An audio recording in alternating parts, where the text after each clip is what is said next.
आप सभी को गुड मॉर्निंग, जोहार। कैसे हैं? उम्मीद करते कि बढ़िया होंगे और मैं भी एकदम ठीक हूँ। मेरा नाम है रेखा और आप सभी का स्वागत है मेरे चैनल में। मेरा ये एजुकेशन चैनल तो नहीं है, बाकी मैं भी एक स्टूडेंट हूँ और मैं भी तैयारी कर रही हूँ। और मैंने एक वीडियो ही पहले डाली थी जिस पे काफ़ी अच्छा रिस्पांस मिला था। बहुत सारे लोग मुझसे जुड़े भी थे, उन्होंने काफ़ी सारे सवाल किए थे मुझसे। फिर मैं बीच में छोड़ दी थी कुछ टॉपिक पे। मैं व्लॉगिंग वगैरह करती हूँ तो मुझे नहीं बात करनी ऐसे करके। फिर भी कुछ ना कुछ बीच बीच में कमेंट आते रहते थे कुछ लोगों के, तो मैंने सोचा चलो क्यों ना एक वीडियो ही बना दी जाए। और अभी भर्तियों का दौर चल रहा है, काफ़ी सारी वैकेंसीज आ चुकी है, काफ़ी सारी आने वाली है और निकल ही रही है। मतलब first grade, second grade, third grade और बाकी और भी अदर एग्ज़ाम। और इसी बीच एक रीट की जो राजस्थान की जानी मानी भर्ती है उसका भी नोटिफिकेशन आ गया है। एंड पहले तो बताया था कि जनवरी के सेकंड वीक तक होगी, और अब 2 दिन पहले ही फिर से मतलब बयान आया है कि फरवरी में होगी। अब ये एग्जैक्ट डेट नहीं बताई है कि फरवरी के फर्स्ट वीक या सेकंड वीक या कौन सी डेट को होगी, बट हो जाएगी फरवरी में। तो आप लोगों के लिए जो भी रीट प्री की तैयारी कर रहे हैं उसके लिए तो गोल्डन चांस है कि उनको 1 महीना और मिल गया। अभी आज है 12 नवंबर, और नवंबर, दिसंबर, जनवरी और फरवरी के कौन से हो सके फर्स्ट वीक में, सेकंड वीक में या लास्ट तक भी हो सकते हैं, अब ये नहीं पता है। तो फिर भी आपके पास कम से कम माने तो भी 2.5 महीने तो है ही। 2.5 महीने तो मान के ही चलो कि आपके पास है ही। अभी 12 नवंबर है तो नवंबर के भी इतने दिन बचे हुए, मतलब 15 दिन तो कम से कम मान लीजिए आप। तो इतने दिन में काफ़ी कुछ अच्छा स्कोर कर सकते हैं आप। और ऐसा तो है नहीं कि जिन लोगों की पहले से BSTC BEd हो रखी है वो लोग ऐसे ही बैठे हुए होंगे ये सोच के कि भाई जब वैकेंसी आएगी तभी अपन एग्जाम की तैयारी करेंगे। ऐसा तो नहीं है। और कुछ लोग ऐसे सोच के भी बैठे हुए हो तो भी डरने की कोई ज़रूरत नहीं है। बहुत सारे लोग मतलब जो नए होते हैं, एकदम फर्स्ट बार एग्जाम देने वाले, उन लोगों के, उन स्टूडेंट के मन में बहुत सारे सवाल होते हैं कि इतने कम टाइम में हमने पहले तो ध्यान ही दिया, अब इतना इतना है, क्या क्या आएगा, कैसे आएगा पेपर, कैसे करेंगे ना करेंगे। हमारी तो अभी जस्ट BSTC खत्म हुई है, जस्ट BEd खत्म हुई है, तो हमें टाइम नहीं मिला। तो फिर भी 2.5 महीने में भी आप बहुत कुछ कर सकते हैं। और इसके लिए भाई ऐसा तो नहीं है कि सोच सोच के ही हो जाएगा। इसके लिए आपको थोड़ा सा क्या हार्ड वर्क करना पड़ेगा, मेहनत करनी पड़ेगी, और वो भी स्मार्ट तरीके से। खाली बुक लेके बैठने से और ध्यान कहीं और है तो ऐसा तो नहीं होगा। अगर आप जिस टाइम पढ़ाई कर रहे हो उस टाइम पढ़ाई ही करोगे तो बिल्कुल हो जाएगा आपका। 2.5 महीने बहुत है। रीट प्री के लिए बोल रही हूँ, मेंस के लिए नहीं बोल रही हूँ। और इतना ज़्यादा डरने करने की ज़रूरत नहीं है। और इतना मैं तो दे चुकी हूँ पेपर, और तो मुझे इतना नहीं है।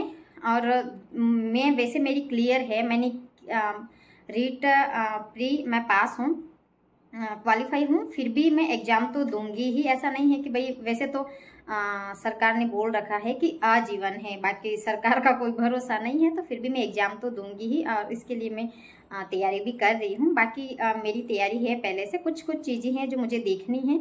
और इसके लिए सबसे ज़्यादा तो है ना, आप आपका जो भी सब्जेक्ट है उसको तो आप अच्छा सा कर ही सकते हैं, और उसमें काफ़ी कुछ आपको आता होगा।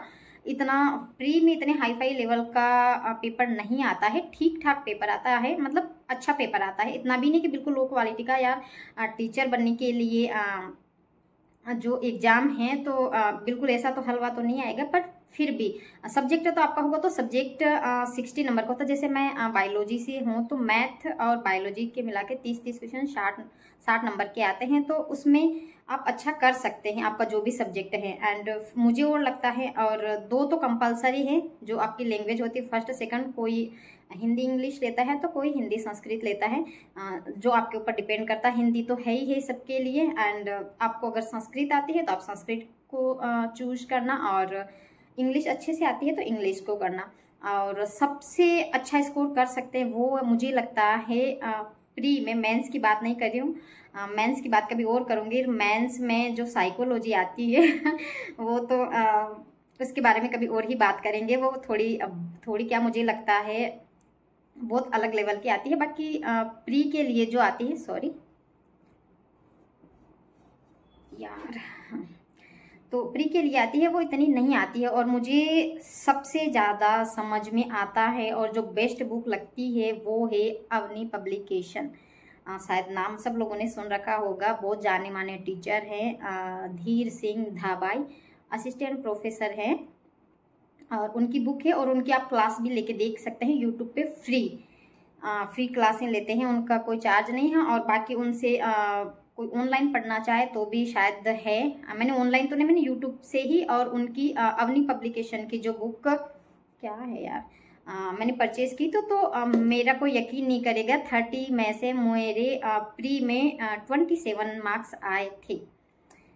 तो बहुत अच्छा साइकोलॉजी में आप स्कोर कर सकते हैं। और थोड़ा सा अगर एक बार साइकोलॉजी समझ आ गई ना तो फिर कुछ नहीं है। और पहले एग्जाम होती थी जब मैं भी नहीं देती, तो उस टाइम डेफिनेशन वगैरह बहुत, थोड़ी सी डेफिनेशन याद करना है ना कठिन हो जाता कि सबकी डेफिनेशन कितने सारे हैं, सबकी एक जैसी लगती है। तो बाकी डेफिनेशन आती भी नहीं, मुश्किल से एक आ जाए तो एक डेफिनेशन के पीछे मत भागना। बाकी बहुत सारी चीजें हैं, अगर एक बार समझ में आ गई ना तो बहुत अच्छा स्कोर कर सकते हैं आप साइकोलॉजी में। तो भाई अभी तो कह सकते हैं कि 1 महीना बढ़ गया ना, तो आपके पास आपके लिए गोल्डन चांस है कि आप बहुत अच्छा कर सकते हैं। और मौसम भी बहुत अच्छा है, अब ना ज़्यादा गर्मी है ना सर्दी है, सर्दी की शुरुआत है और बहुत अच्छा मौसम है, इसमें बहुत अच्छे से तैयारी कर सकते हैं आप। और मैं मेरी बात करूं तो मैं हाउस वाइफ हूँ एंड मैं एक माँ हूँ। तो मैंने मेरे बच्चे के साथ साथ, अपने घर के साथ साथ, घर के कामों के साथ साथ मैंने अच्छे मार्क्स से, मतलब ठीक ठाक मार्क्स से रीट प्री क्लियर की है। बाकी मेंस की बात करूंगी। और अगर न्यू लोग, पुराने लोग हैं वो तो मुझे जानते ही हैं, अगर न्यू लोग देखेंगे करेंगे तो वो सोचेंगे कि आप अभी टीचर हैं या क्या हैं। बहुत सारे लोग पूछते भी हैं, तो वो मैं, अगर आपके कमेंट आएंगे तो किसी और वीडियो में बताऊंगी। तो बस ये है मेरा सर्टिफिकेट। मैं कर सकती हूँ, एक हाउस वाइफ, एक माँ होते हुए तो आप क्यों नहीं कर सकते हैं। बस आप मेहनत करिए और थोड़ा सा मन लगा के हैं, बिल्कुल बहुत अच्छा स्कोर होगा। और इसमें डरने की कोई ज़्यादा ज़रूरत नहीं है। और इसमें एक प्लस पॉइंट ये है कि रीट प्री में नेगेटिव मार्किंग नहीं होती है। अब ऐसा भी मत हो जाना कि नेगेटिव मार्किंग नहीं होती है तो तुक्का लगा के आ जाएंगे तो सब सही हो जाएगा, ऐसा नहीं होता है भाई। तुक्का एक आध सही हो जाता है, बाकी ज़्यादातर नहीं। तो तुक्के के पीछे मत भागना। और ये पता, नए नए स्टूडेंट्स की क्या आदत होती है कि यहाँ पे कोई कि भाई रीड पास करने का शॉर्ट फॉर्म, तो वहाँ पे देखेंगे वो वीडियोस चैनल पे जाके तुक्के किस तरह से लगाए जाते हैं, तो वहाँ पे देखेंगे किसमें मतलब शॉर्ट ऐसे चुटकी में पास करें, 5 मिनट में पास करें, 5 दिन में रीड का कोर्स है। तो ऐसा नहीं होता है यार। टीचर्स बनने के लिए आप क्वालिफाई के लिए एग्जाम दे रहे हैं, तो ऐसा नहीं है कि हलवा है, ऐसे बोल दिया। बाकी गुमराह करने का उनका अलग अलग आइडिया है व्यूज पाने का। तो आप ऐसा मत करें, आप एक बुक लेके बैठ जाइए, उसे 2-3 बार, कम से कम 2 बार तो रिवाइज कर ही लीजिए। आपका रीड यही था। और भी कुछ सवाल है आपके मन में तो आप पूछ सकते हैं। एंड ठीक, बस ये है कि इधर उधर गुमराह मत होइए और अपनी पढ़ाई पे फोकस करिए। ये 2.5 महीने का टाइम भी आपके लिए इनफ है, तो आप अच्छे से इसमें अच्छा स्कोर कर सकते हैं। वैसे तो पासिंग मार्क्स चाहिए होता है, अगर अच्छे मार्क्स भी ले आओगे तो उसमें कोई नहीं है, बाकी पास ही होना है, वो कैटेगरी के हिसाब से है। तो बस यही था। एंड